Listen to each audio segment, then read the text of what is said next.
Good afternoon. We are very happy to have here Mike Gonzalez from Heritage Foundation and Tamás Magyarics, former ambassador to Ireland and of Hungary, and now a professor at the Public Service University in Hungary. We will discuss, as you know, about the American election, the midterm election, and its background and possible impact on the future. We think very much that there are not two big differences which will come in the next few years, but I have only three questions. The one is what happened at the midterm election. Our hypothesis is that migration was very important. You know, in Hungary, migration has been a big topic on the agenda in the last few years, and we just seen that also in the US, migration was probably the most important issue at this midterm election. The second question will be why happened what happened at the midterm election.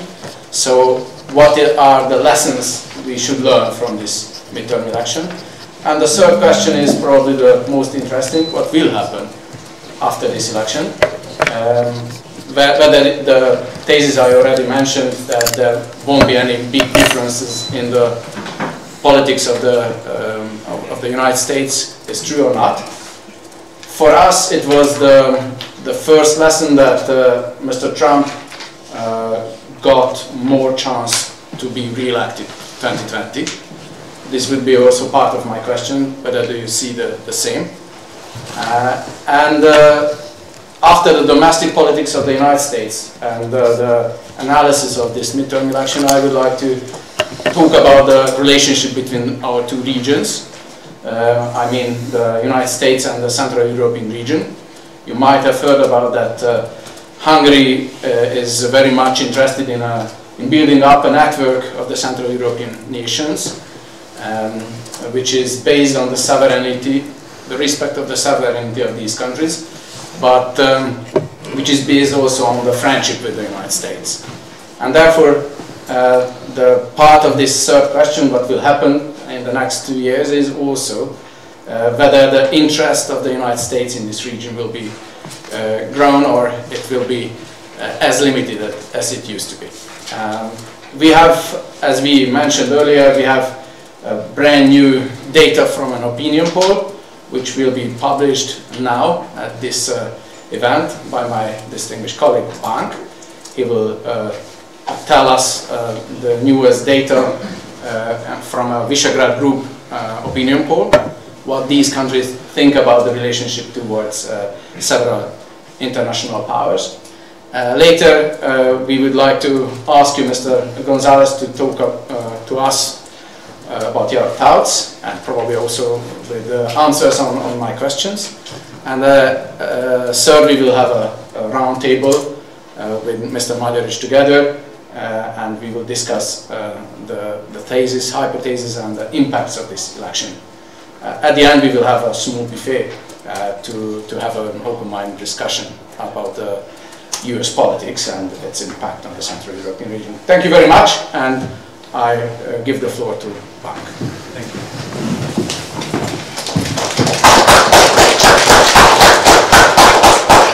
Ladies and gentlemen, welcome and thank you for coming. And we really appreciate that Mike found the time to fly over and join us in our effort to evaluate US and European relations in the light of the US midterm elections, and we appreciate as well that His Excellency Tamás Magyarics found the time to join us.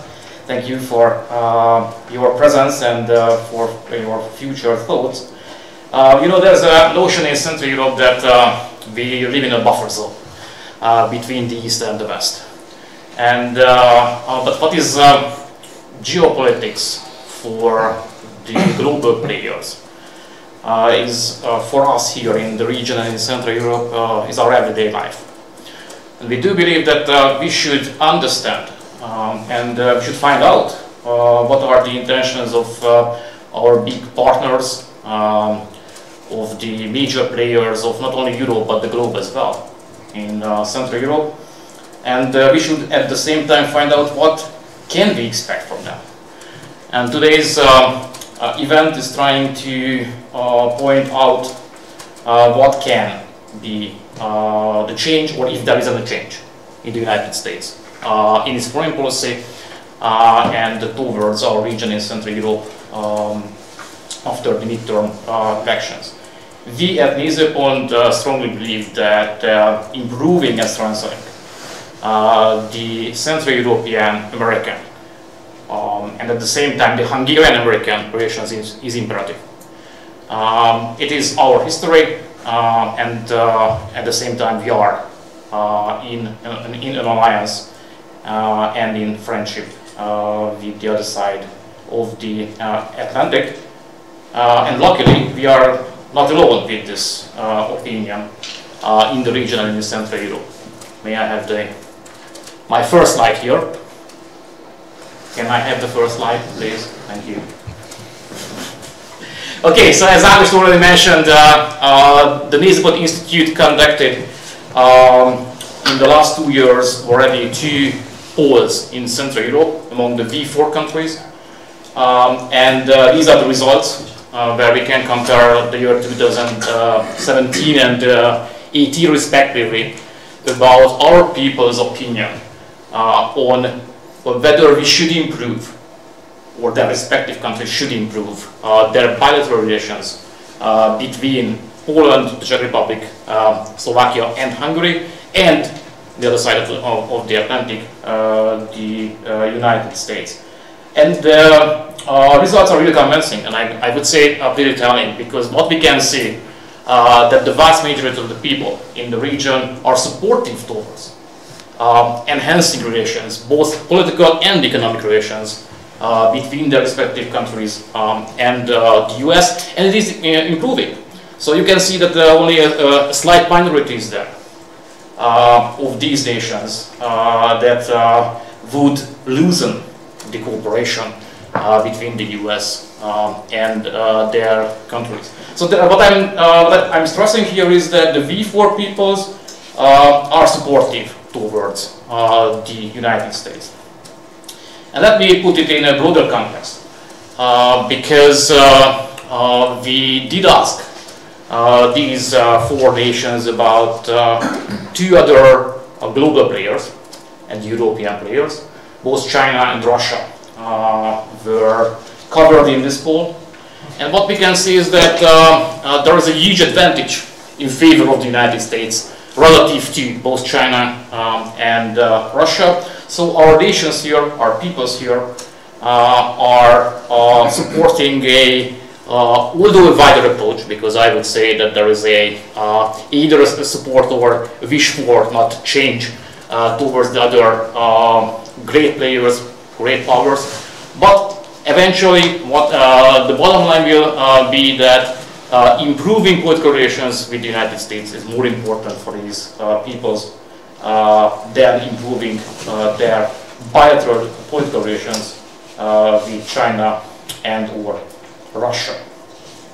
And as we are in Hungary, my final slide will be about the Hungarian opinion, and we are really proud here because, first of all, the majority of the Hungarians said at this poll already in 2017 that they would support a deeper cooperation, politically speaking, but the results are pretty much the same when it comes to economic terms.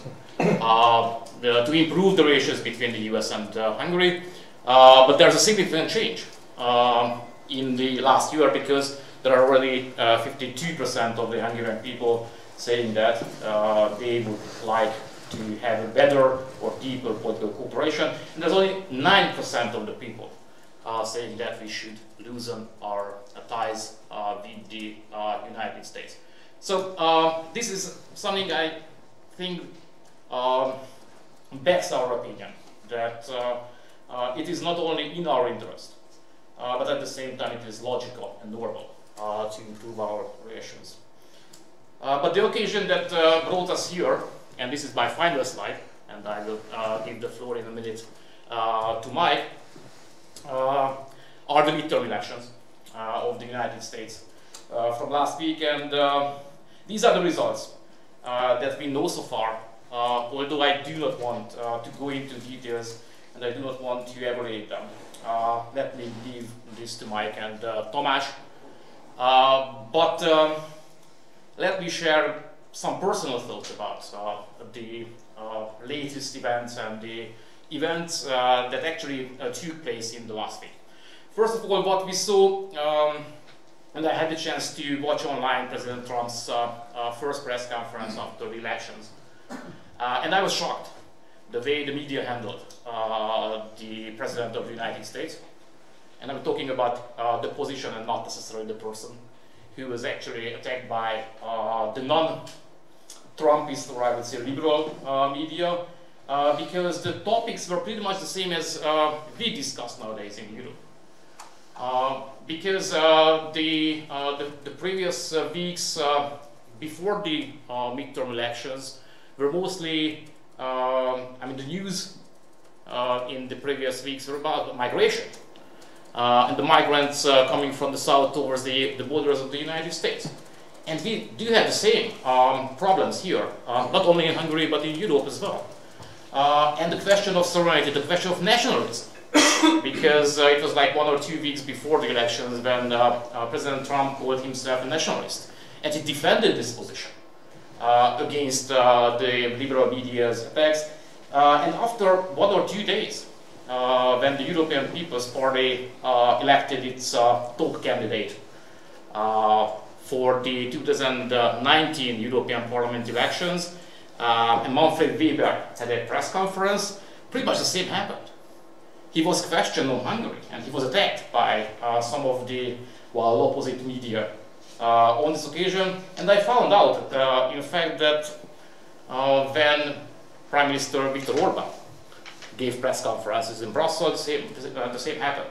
So my conclusion here is that we have at least something in common between the United States, between the European People's Party and the European Union's problems, and Hungary. And I guess that this can help us to work together. And with this, let me give the floor to Mike Gonzalez. And we are really all interested in your thoughts about the impact of the midterm elections on the Central European and US relations. Thank you.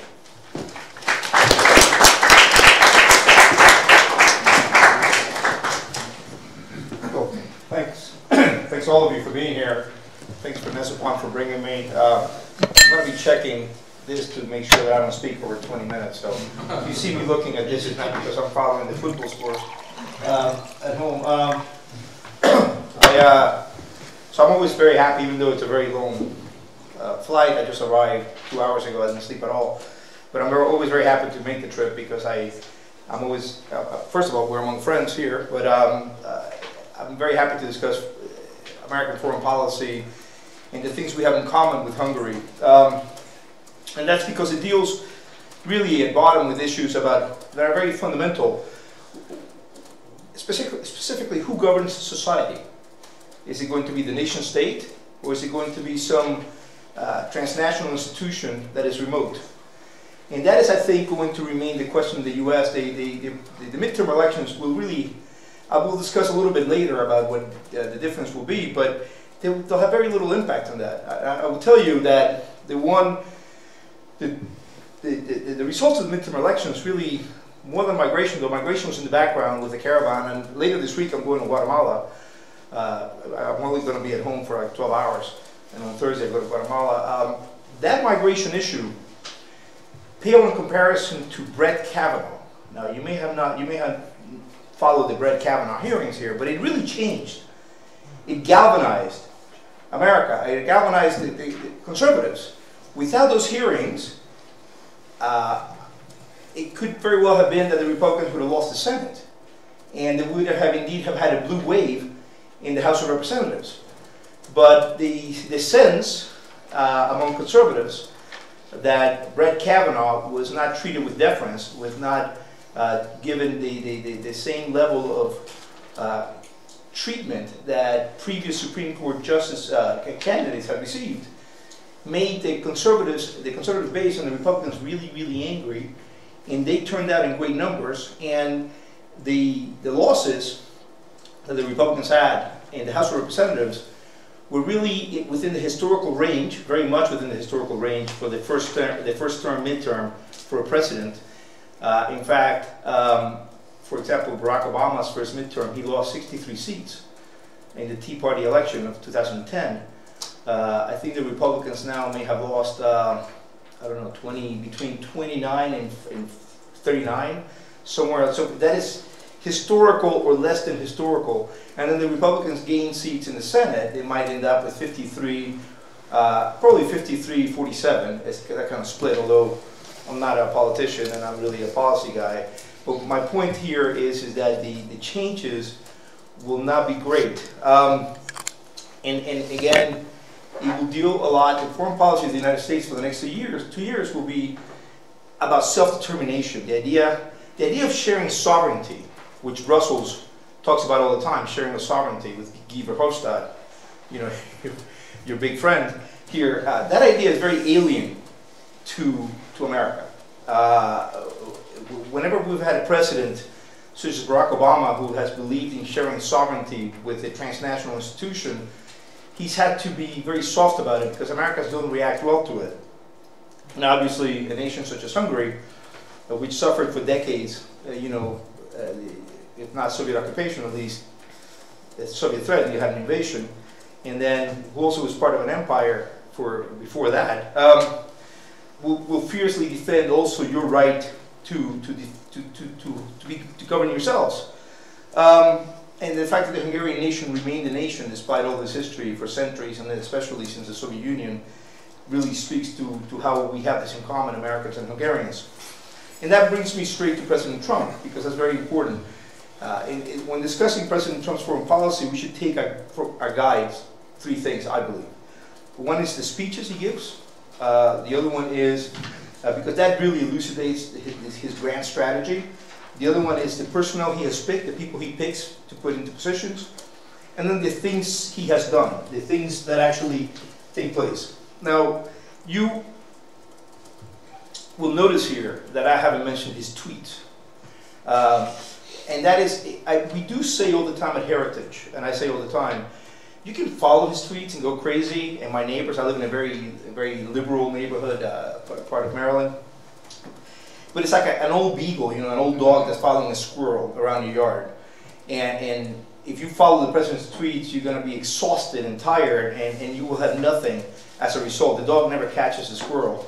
But if you look at the things that I suggest, the speeches, the people he picks, and the things he's done, I suggest that the main theme that you have with President Trump's foreign policy is sovereignty. The second one is a defense of Western values, an attachment to Western values. And the third one is a clear break with Barack Obama, obviously, but also with President Bush. And so I will explain to you in the next 15 minutes or so the grand strategy behind it, why he does the things he does, and why I think he has done it. And then I'll go a little bit into the things that will change because of the election. Trump has given 2 major speeches. He's given many speeches, but he's given 2 major speeches. One he gave in Warsaw in July last year that dealt with foreign policy, and West Europeans were very upset that he chose Warsaw to give his first major speech. They took umbrage at the fact that he had picked a capital from the East Bloc to give his first full foreign policy speech in a foreign capital. They thought it should have been Berlin or Paris, and I know this for a fact. The second major speech is the one he gave in October at the General Assembly in the United Nations. And I'll quote from these 2 speeches. I think they're very important. Now, the issue of sovereignty, again, I shouldn't have to explain it to a Hungarian crowd, but the way I explain it is, it puts the nation state, and we're really talking about the nation state when Mr. Trump says he's a nationalist. The attacks against him was that he was an ethnic nationalist, right? And the people who defend him say, well, no, he's actually it's civic nationalism. But at any rate, it's a defense of the nation state as the unit that counts. If you want to have an analogy in money, you know, the dollar is a unit that counts. You have pennies and quarters, and you have also banknotes with multiple denominations, but really it's the dollar. And likewise, the unit that counts is Germany. We have relations with Germany, now with Bavaria, and now with the EU. Now you say, yeah, there's an EU embassy in Washington, but it counts for a lot less under Mr. Trump. It counts for a lot less to Mike Pompeo and John Bolton and Wes Mitchell than it did to Obama. Obama really looked at the EU and thought, wow, this is really where we should be dealing with. Now, the nation state, Mr. Trump believes, and many people believe, I believe, that it should be defended from encroachment from above, from supranational organizations, and from below, some subnational groupings, what we call in the United States identity politics. It is a new form of collectivization. Again, something that you should be very aware of here. Full sovereignty always leads to collectivization. I'll try to explain. And I know that the European Union is what looms large here to you, but really, it really is the United Nations in New York or Geneva that is really leading the charge for this kind of international collectivization. And this is the reason why Mr. Trump and his ambassador, it's going to be a loss actually, Nikki Haley, she was very good, but you know, I'm sure that somebody good will be named after her, led the charge in trying to take back American sovereignty from the United Nations. It's actually one of the main initiatives of the Trump administration. The Fraser Institute calls the United Nations the main official sponsor of today's collectivist fantasies. And I think that's just about right. For example, one example is the Millennial Development Goals, which attempted to galvanize global coordination against such goals as defeating extreme poverty, or cutting extreme poverty in half, achieving equality between the sexes, and quote-unquote achieving a full and productive employment as well as decent work for all. And these are things that transnational, people who say, well, we need transnational rules, and they always say two things. One is that there are some issues that are too big for the nation state to take care of, like for example migration, epidemics, climate change. We need to have transnational groupings dealing with this. And the other one is transnational organizations are really big proponents of what we call positive rights, the freedom to something, the right to work, the right to medical care, the right to a good salary. Conservatives such as me believe more in negative rights, freedoms from, for example, freedom of speech from government encroachment, freedom of religion from government encroachment. And the problem with positive rights is that they sound good. Oh yeah, people have a right to healthcare, people have a right to education. But they put a responsibility on somebody else to deliver it for you. Somebody has to pay for your education, somebody has to pay for your healthcare, somebody has to pay for your salary. This is why we call the positive rights invasive rights and negative rights protective rights. And now the nation state, one of the reasons why President Trump and the people around him, the nation state really is the best protector of negative rights, and transnational organizations are the biggest proponents of positive rights. Listen to what Jeffrey Sachs wrote not too long ago. He wrote, quote, and he's big, I don't know if you've heard of Jeffrey Sachs, a big economist, very important in the United Nations. Although introductory economics textbooks preach individualism and decentralized markets, our safety and prosperity depend at least as much on collective decisions to fight disease, promote good science and widespread education, provide critical infrastructure, and act in unison to help the poorest of the poor. Collective action through effective government provisions of health, education infrastructure, as well as foreign assistance when needed, underpins economic success. So what Jeffrey Sachs and many people at the United Nations was proposing was that each poor nation should have a dedicated UN country team in the capital, and the team should be led, get this, by somebody called a UN resident. And the UN resident would report back to the United Nations. It sounds almost like an imperialist notion. And this is the kind of transnational imperialism that I think the president has been fighting against, and that President Obama and his ambassador to the United Nations loved.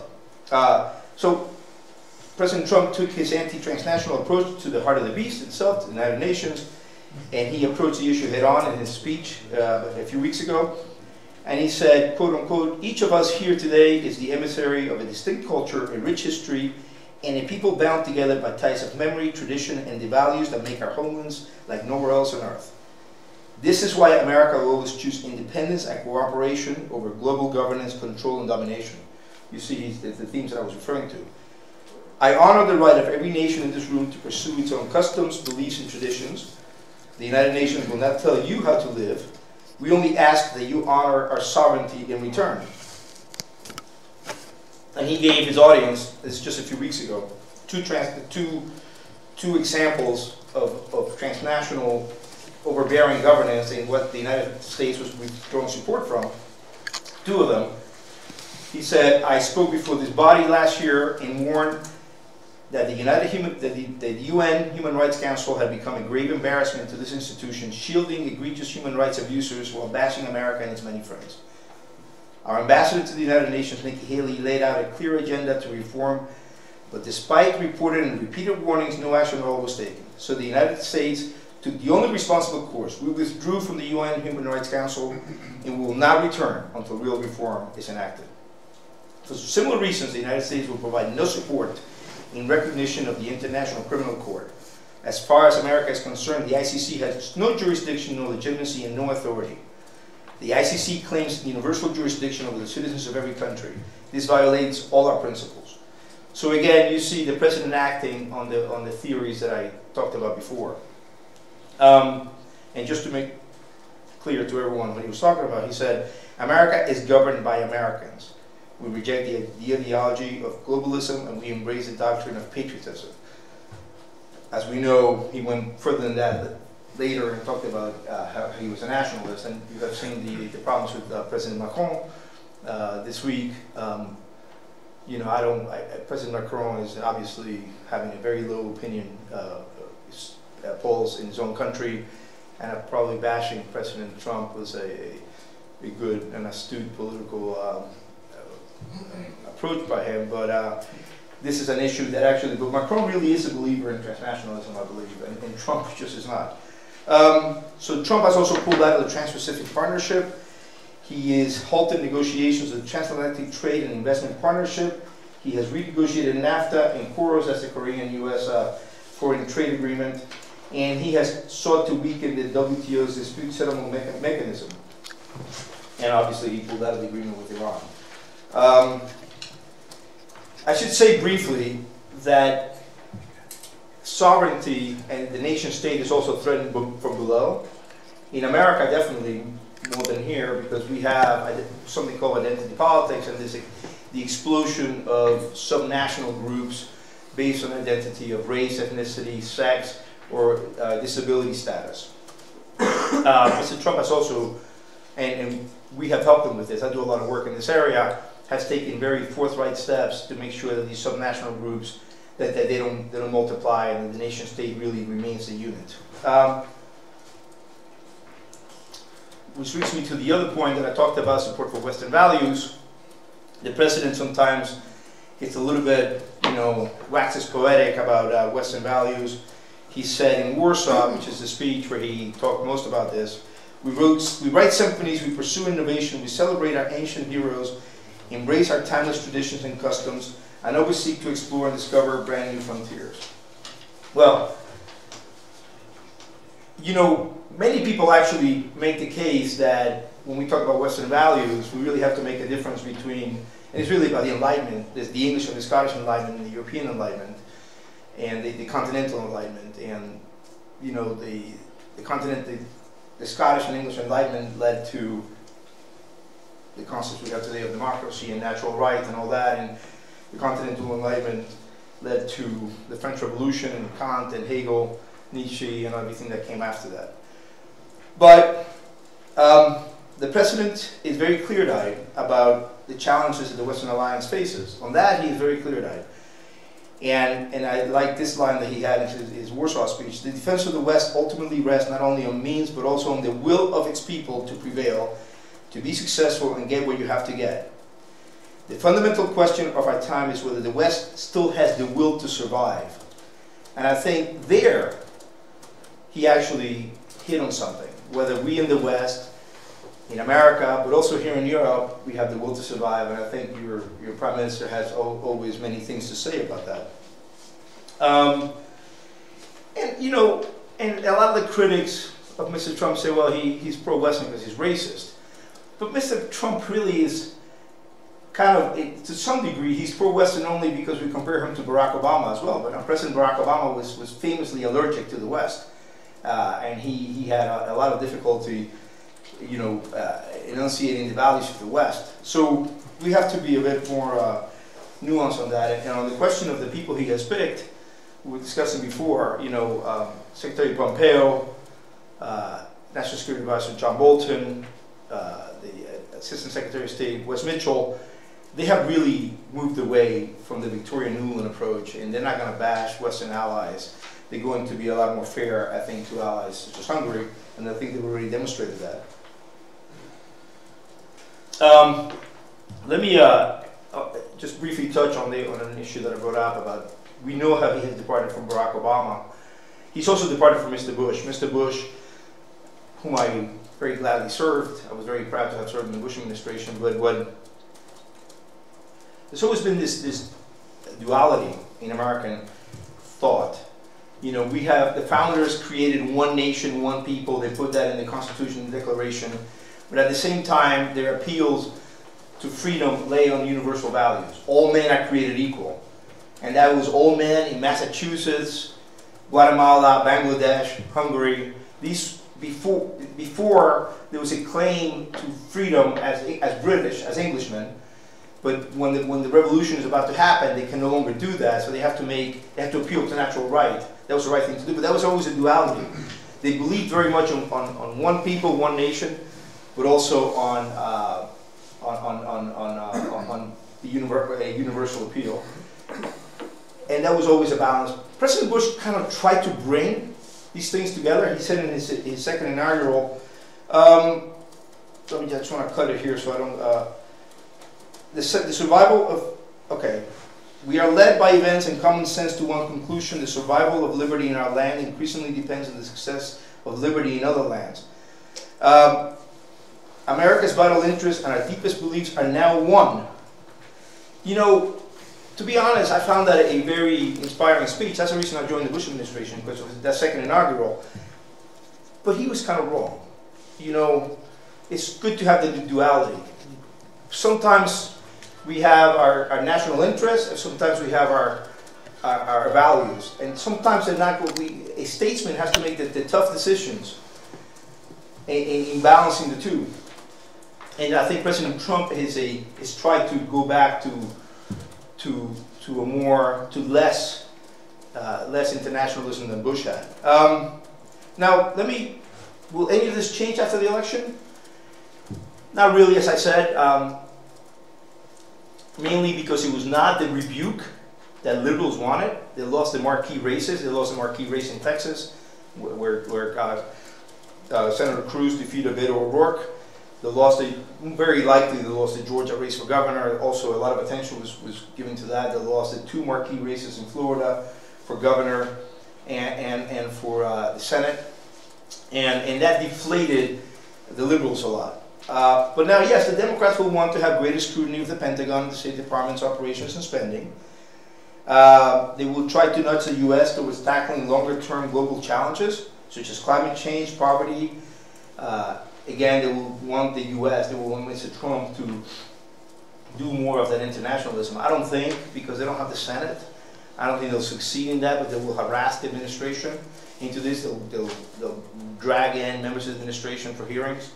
And also we have to remember that not all House Democrats share the same foreign policy view. You have some progressive, self-identified foreign policy populists who want, you know, Secretary Mattis to justify every troop deployment that he makes. You have some people who are more middle of the road who are not going to be harass the administration so much. And there are some areas where the Democrats overlap with Trump. For example, the approach towards North Korea. And the Democrats have always been more protectionist than Republicans. And Mr. Trump happens to be more protectionist in terms of trade than traditional Republicans. So we will have to see. I wouldn't expect, I don't know, Thomas, you may have different views. I wouldn't expect anything too dramatic. I would expect that for the next 2 years we will see a redoubling, actually, rehammering of these issues of defense of the nation state, sovereignty, many of the same issues that you're discussing here and that's going to be fought out in the parliamentary elections that are going to come in April, right, here in Europe.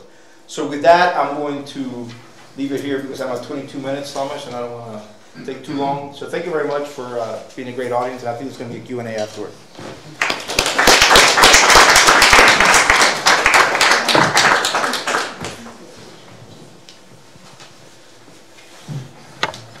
Good afternoon. My name is Peter Rada, senior fellow at Nézőpont, and I'm glad to join you. Probably I don't need a mic, but probably you can hear me very well. I don't want to take too long because we are a little bit behind the schedule. I just want to add some personal notes. Mike Gonzalez is one of those few in Washington, D.C. who takes the effort to understand Hungary and the region. Unfortunately, there are very few people who are in Washington, D.C., but hopefully there will be more and more because we are working on it to have more people who understand Hungary better. But Professor Magyarics, I have been always interested in US foreign policy and US-Hungarian relations, but probably you remember 15 years ago, he was the lecturer in US foreign policy, and it was a big push for me to keep on track and deal with Hungarian-American relations. Before we jump into the discussion, I have a follow-up question for you because you mentioned Donald Trump and his speech at the United Nations. What is your opinion about the United Nations migration package and the American? Well, the United Nations always, as I said, the United Nations really, I agree with the Fraser Institute. It's where the biggest collectivist fantasies resides in the world today, and they really don't see this migration issue. This is one of the biggest migrations since World War II. What we have seen in the last 5 years in Europe, in the U.S., people are just moving en masse, and we have to be very careful. I happen to believe that Mrs. Merkel made a gigantic mistake in saying let everybody in or let a lot of people in because this could turn. Are there journalists in the audience? The people are gonna, migration is one of these hot issues, and culture is one of these hot issues, and we don't want a backlash that gives rise to really ugly nativism and nationalism that is ethnic, not civic. And I think it needs to be handled with great care, and I think the United Nations doesn't always look at it from that perspective. Yeah, I have a lot of compassion for people trying to escape the Middle East and Central America. Central America is a very dangerous place. It's a very dangerous place. Honduras, Guatemala have two of the most dangerous places on earth, and that's a world that includes Iraq and Afghanistan, and I understand what they want to escape, but to have a group of thousands marching towards the American border, America has to have borders. No nation can exist without borders. So I think that the United Nations has to pull back a little bit and understand that it's dealing with something that gives rise to a lot of emotions. Okay, thank you very much. Before I give the floor to you, I suggest every one of you to think about a question because we will open up towards the audience, and if there are no questions, I will pick somebody to ask the question. So please, if you can share your impressions regarding Central European American relations related to the recent events, the midterm elections in the United States. Right. Thank you very much, and Pasivam, agreeing almost everything, whatever you are saying.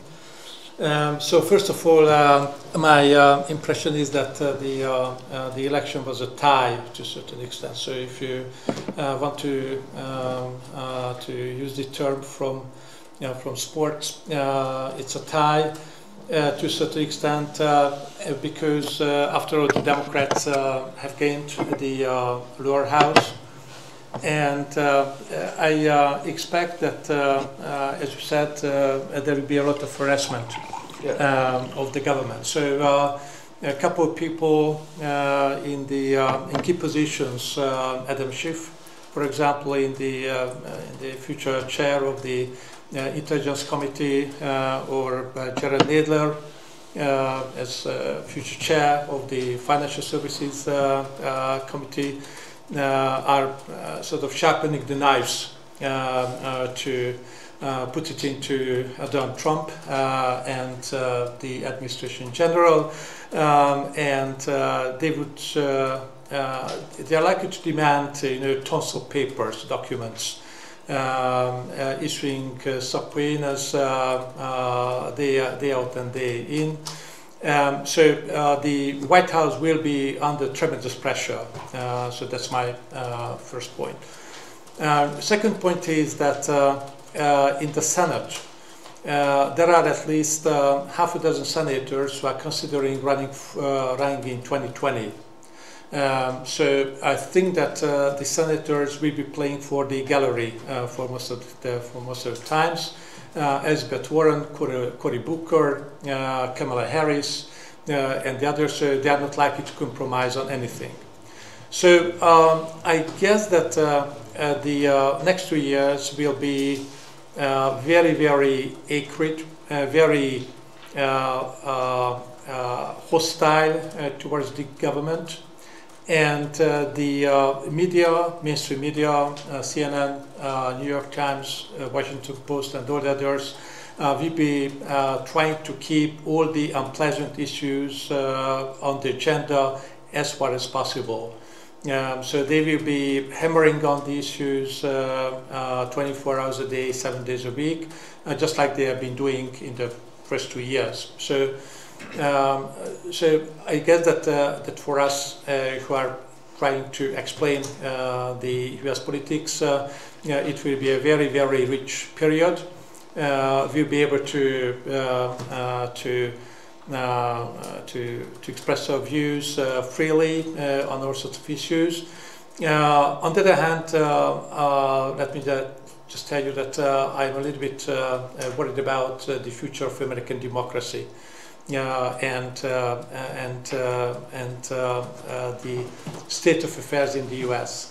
Gridlock in Washington is not good for the U.S. and is not good for the world. So, this total opposition to what the other side is trying to do, I think, is detrimental to the interests of the United States, and therefore detrimental to the world and detrimental to the US-EU relations. Mike said that he doesn't expect too much new in foreign affairs. I totally agree, because the House doesn't have too much leverage on running foreign affairs. What they can do will be to slow down one or two decisions, and I guess that the first major battle between the new House and the administration will be on the budget and the debt ceiling. So possibly there will be another shutdown of the government in which both of the sides will try to put the blame on the other one. And having said that, I also believe that Nancy Pelosi and the others who are likely to be leading the House Democrats will be walking a thin line to a certain extent.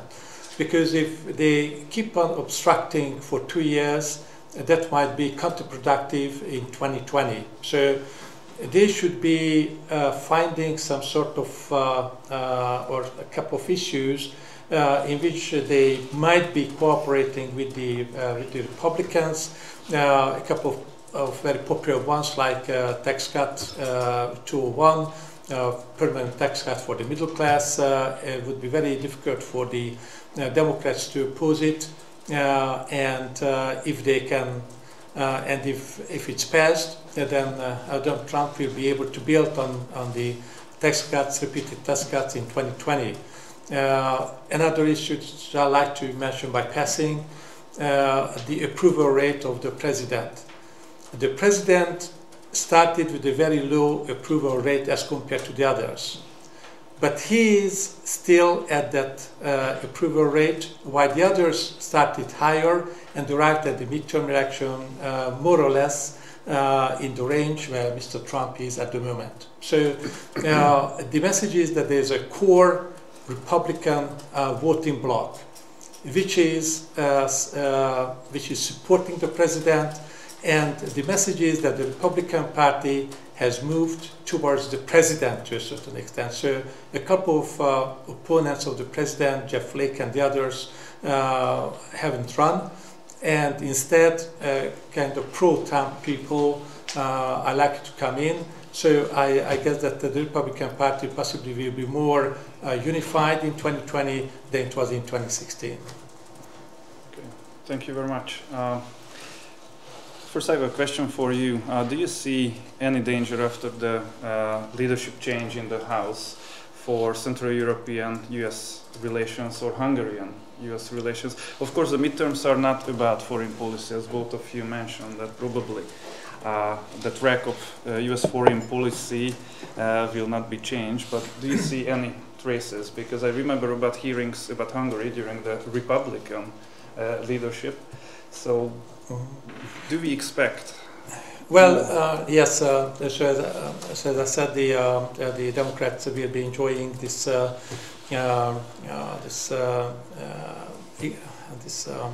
advantage in the House to give chair to each of the committees, and the House Foreign Affairs Committee and the various subcommittees are likely to have hearings.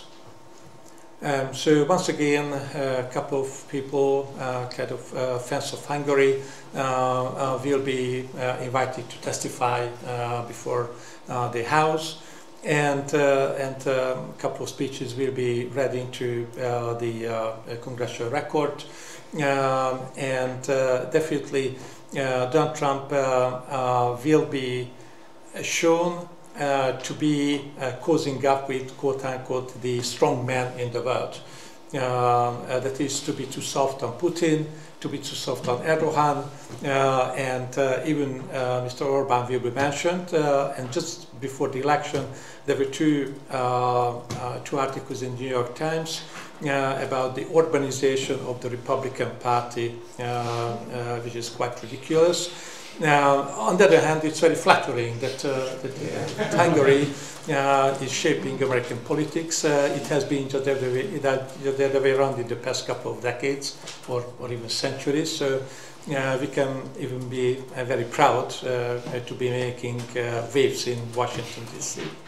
On the other hand, I strongly believe that, agreeing with Mike, that real issues won't be decided by the House. Real issues will be decided by the Senate and by the President. It's the President's privilege and prerogative to conduct foreign affairs. And if Hungary can keep a couple of people satisfied, including Wes Mitchell, and a couple of people in the State Department making the proper steps with regard to issues like Ukraine, Russia, energy diversification, NATO, I don't think that it will be a priority, especially given the fact that the moment when the midterm election stopped, the campaign for the presidential election started. So I think that, and as I said earlier, there are a couple of lawmakers who are in the business of running for president, plus a couple of people from outside, like Joe Biden, possibly Michael Bloomberg. Even I've just read in a German journal that Hillary Clinton might be considering running for president, and then Oprah Winfrey. So just imagine Oprah Winfrey as the Democratic candidate for president in 2020. So a lot of people will be occupied with those issues, and Hungary isn't likely to be very high on the radar screen for the policymakers. So hopefully, yes. So urbanization of the United States or the Americans, domestic politics. What's your opinion about it? Yeah, I guess people. The Orban government has many enemies in the U.S. media and the U.S., as you know, and they will say these things. I mean, the thing is that everywhere in the world there has been a reaction to events that we're all experiencing. I mean, Orban is a reaction to events. Donald Trump is a reaction to events. Bolsonaro in Brazil is a reaction to events. I don't think anybody's copying anybody, but I think that there are links between Trump, Bolsonaro, Orban, Salvini. These are all reactions to the same things that are happening. I think we're still having the echoes of the 2008 financial crisis. So I think that the people who are the declared enemies of Viktor Orban will put it this way, but as we know, that's not what's taking place. I agree with everything Thomas said except for one thing. I think gridlock is an American achievement. You know, we've studied this, and every time there hasn't been gridlock, and both parties have agreed, it has led to government growth. Because the Republicans agree with Democrats on increasing spending, and once you create an entitlement, and an entitlement is something like Social Security or Obamacare, something that people are entitled to. When I turn 66, I will be entitled to Social Security payments. So these are not discretionary. The Congress does not vote, and that's a huge part of the budget. That's most of the budget. So gridlock keeps entitlements from growing or new entitlements being created. So that's the only, in foreign policy it's not so great, but for domestic policy, when Washington's not doing anything, you should leave it. So I open up towards the audience if you have questions. And I already see who I will pick. Yes? Thank you so much. Ferenc Ilyeshi from the North America Department of the Foreign Ministry. So for the record, I think I should start by saying that, as you mentioned, there is a change in the US policy towards Hungary and Central Europe, which is very welcome development from outside, and we are grateful for A.S. Mitchell for promoting this in the US. Mr. Gonzalez, you mentioned that the people that President Trump is picking to key positions is one of the fundamental aspects that can influence his foreign policy. What we were witnessing actually in the first 2 years is that, almost 2 years now, is that it was really difficult to find, to fill the empty positions within the State Secretary and other places. Do you think that this will change also against the backdrop that some kind of government or reshuffling has started after the midterm election started with Jeff Sessions, and it may, continue. There are certain names flying like Secretary Mattis and I think this goes back to what Thomas said about a lot of people are going to want to run against President Trump, and they're going to want to be seen as being very tough. I think Thomas mentioned, you know, all the usual characters: Cory Booker, Senator Harris, Senator Warren. One of the ways in which the Democrats oppose the president is by blocking his appointments in the Senate. These are appointments that have to be ratified in the Senate. Mitch McConnell is a very astute person, so he has found a way. For example, he exchanges with the Democrats. If Chuck Schumer, the head of the Democrats in the Senate, says to him, hey, we really need a week off to campaign. And McConnell, he does this, believe me. He says, okay, but that's going to cost you 15 judges. So it's all transactional. The only problem is that we want to get the judges in ahead of, because America is, and I assume you understand the American system really well. My wife is from Scotland. She's been in America now for 15 years, but she always says, like, why do you always put in the Constitution? And she's finally beginning to get the judges thing. You know how important judges are. Judges are everything in America because they determine whether something is constitutional or not, or something is acceptable or not.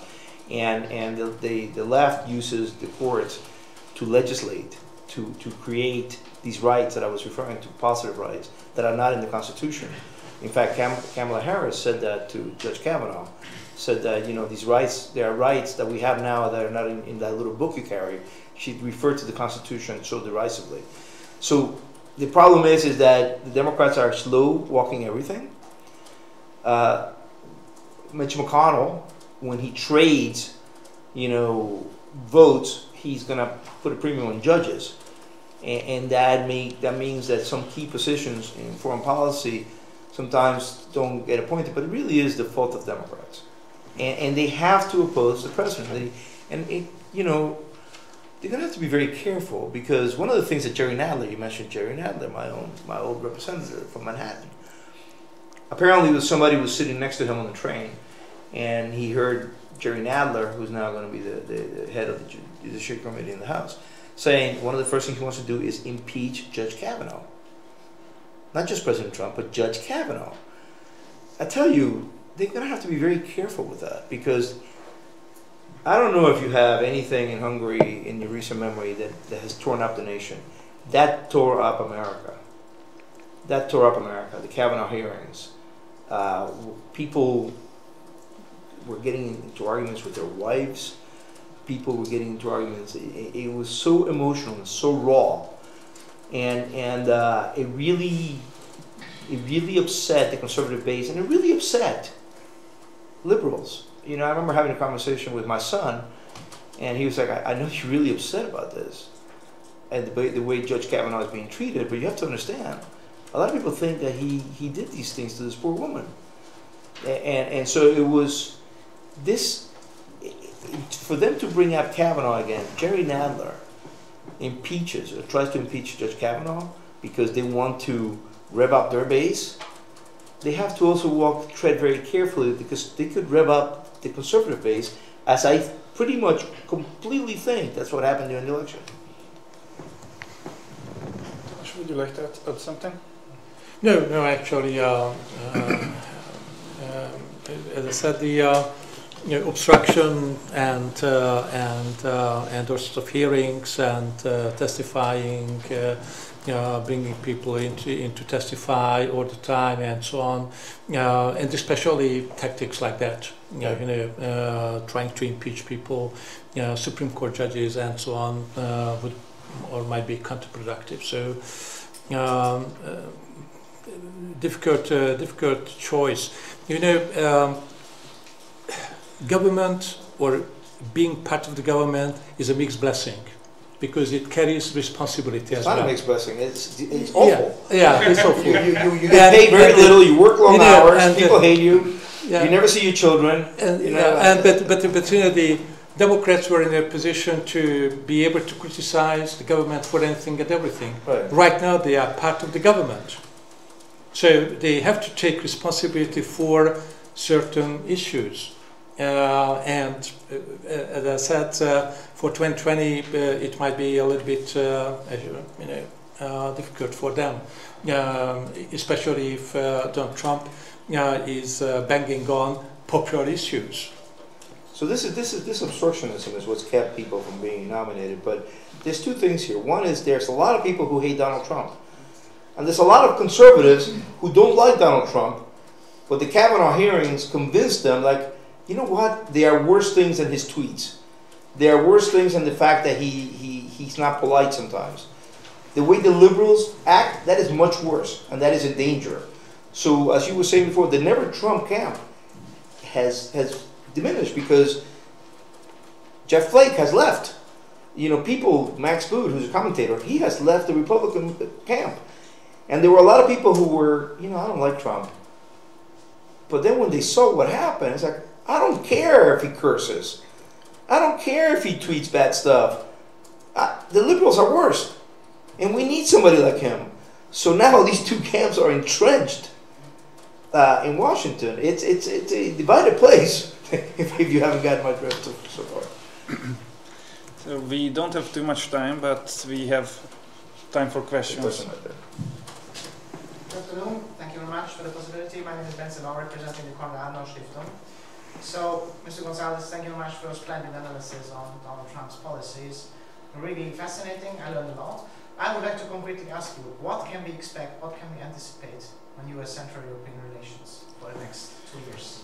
Thank you. I don't think much will move. I think Thomas was absolutely right. It's not going to be at the forefront. One thing that may come up in hearings is Democrats may ask the State Department about why this expenditure of money on rural opposition media was stopped, that DRL was going to go ahead with before, and then all of a sudden it has been stopped, and there might be, you know, Mr. Orban has many enemies who will get to people in the House, and they think this could come up. I don't have a crystal ball. I don't know if it will become a big issue. I think if that question gets asked, and if this is debated, it's going to be a big issue here. I don't know if it's going to be a big issue in Kansas or Missouri. I don't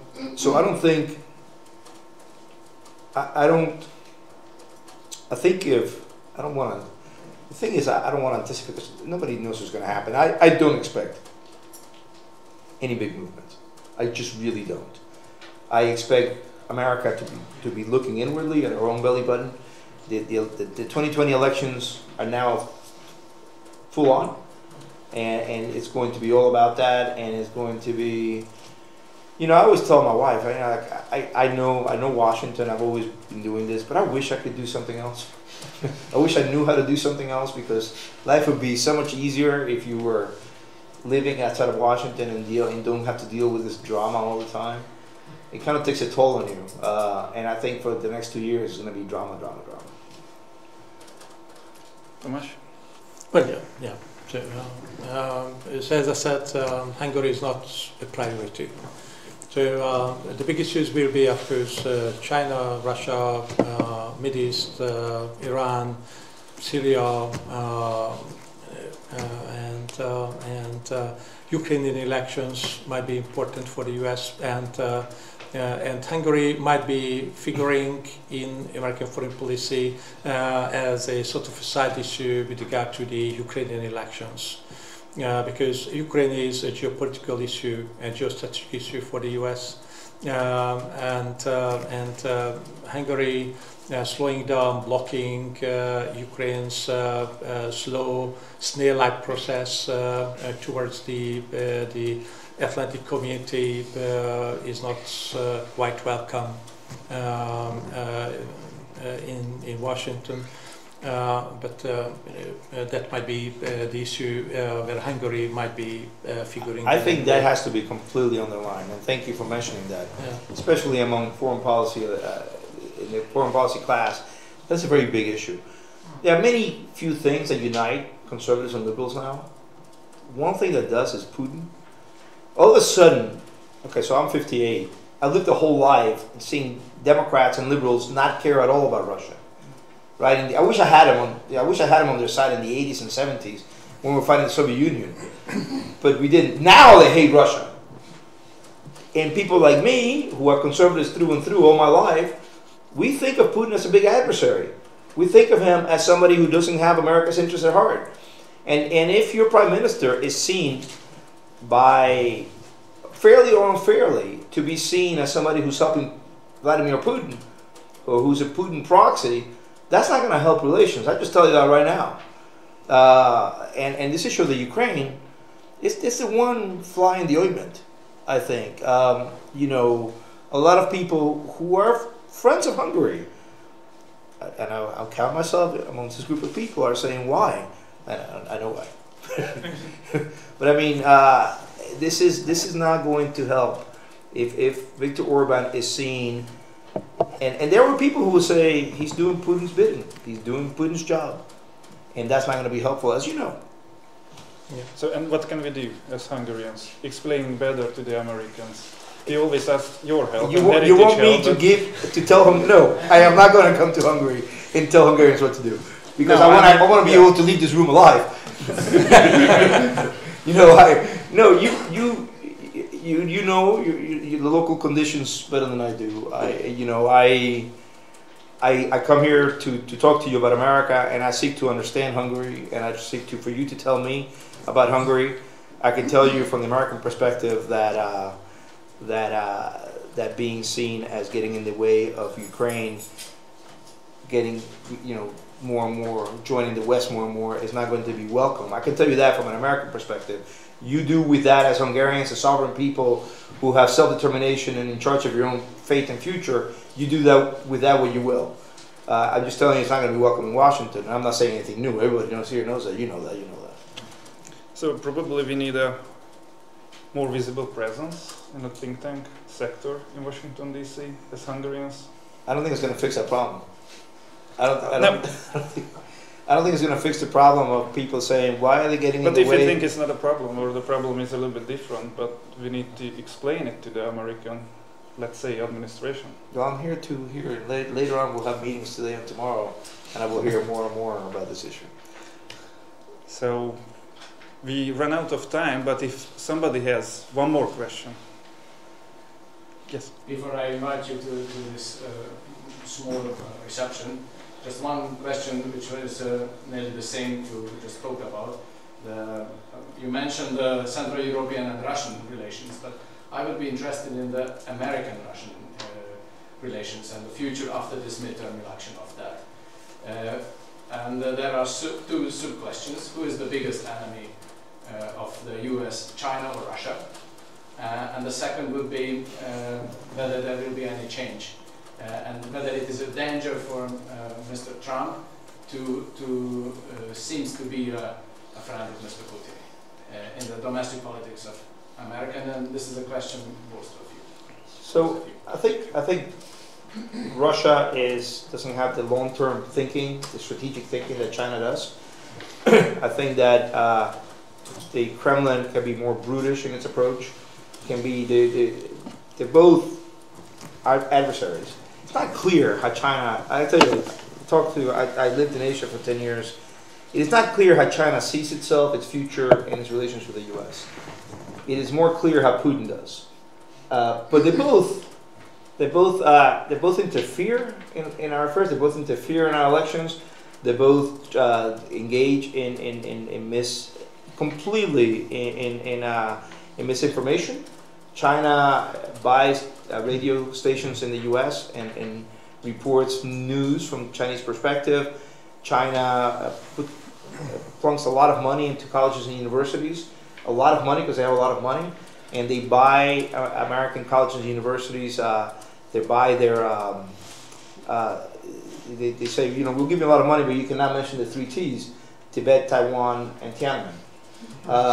And also they bought Hollywood studios, and they said to Hollywood studios, we have the biggest box office now, and next year China's going to be the biggest box office. If you want a part of that, you have to submit your script to Chinese censors, and American studios are doing that now. They are. Russia has nowhere near that level of money or sophistication, but Russia is more clearly an enemy of U.S. interests. So, and I'll leave you with this. Google the name Rehan Salam. Rehan Salam wrote a really good piece for The Atlantic in which he said it's kind of a divide now. Conservatives tend to view China as more of an enemy, and liberals tend to see Putin as more of an enemy. That's oversimplifying things. Nobody has ever called me a conservative. I consider Putin a big rival and a big adversary and an enemy of my country, but I also consider China to be a rival and adversary. Thomas, you. Well, your question reminds me of Otto von Bismarck, who said that Russia is never so strong as it looks and never so weak as it looks.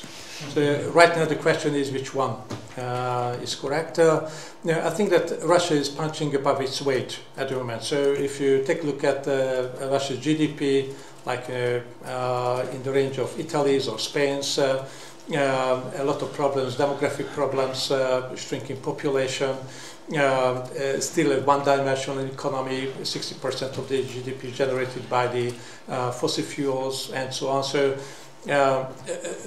I think that Russia is trying to soft balancing the US. So creating trouble spots or maintaining tensions where it's able to keep the US down, at least tied down in the Middle East, a couple of other places. And of course the Russian grand strategy is to drive a wedge between individual EU members and between the EU and the United States. So that's quite clear.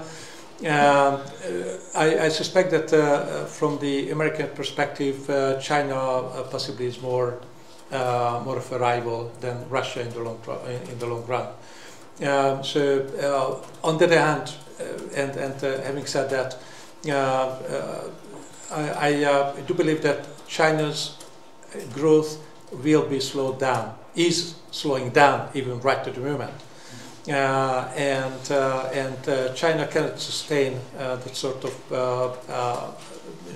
fabulous growth it has produced in the past 2 decades or so. On the other hand, China's potential is much greater than Russia's potential. So China is, especially if you take a look at the new technology, China, I suppose, is ahead of the Russians. And in some fields even competing with the US. If you want to name a Russian brand, you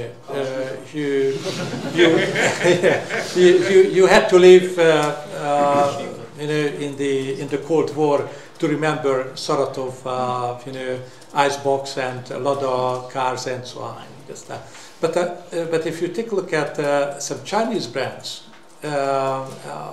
today I just read this little piece of news that by far the best smartphone possibly is Huawei's latest version. I haven't ever heard of a Russian smartphone. I mean, I would not buy a Chinese or a Russian smartphone. Okay, no problem. Yes, I know. But if you take a look at biotechnology and so on, and the Chinese are pumping tens of billions of dollars into research and development. This China 2025 sort of program, and of course China is very slowly moving away from made in China to made by China, or the other way around. Right. Okay. It's not like it's a little bit like the growth of Japan. Japan was copying everything in the 50s, and Japanese cars and everything were ridiculed. And right now a lot of Chinese products are ridiculed, but possibly they will be able to improve their standards. Long and short of the story is that China, I think, potentially is much more a rival, strategic rival for the US than Russia. But that analogy works both ways, though, because Japan, everybody took Japanese in the 80s. I took Japanese in the 80s. Japan never took over the world. No. Well, yeah, you've got the point. Yes. Yeah, they were too small. Thank you very much for the interesting facts and thoughts. We just started the discussion because among many things I've learned that probably Mr. Trump has further 6 years in office because he will be re-elected probably 2020. Did I say that? I did not say that. I could If imagine. the journalists in the crowd do not say Gonzalez said anything. So we are already interested in what the US foreign policy will be. And please do not run away because in the neighboring room we have a small reception for you with sandwiches and juice and coffee. Thank you very much. Thank you very much.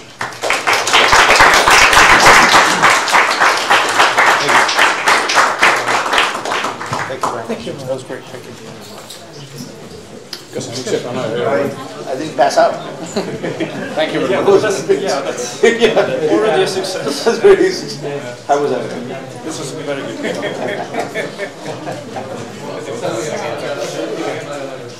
So